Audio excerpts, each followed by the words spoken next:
How to connect Apple Health or Fitbit to BCBSM application. To connect Apple Health or Fitbit to the application, you can follow up these steps.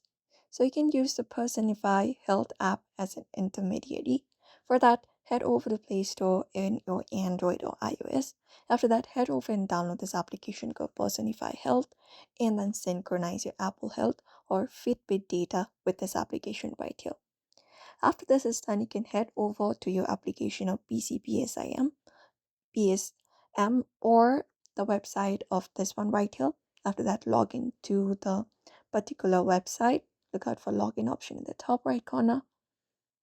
And then once you log in, once you head over the member section, you can basically head over and find the devices and apps area within the More tab, and then choose the device or app that you want to sync, Apple Health or Fitbit.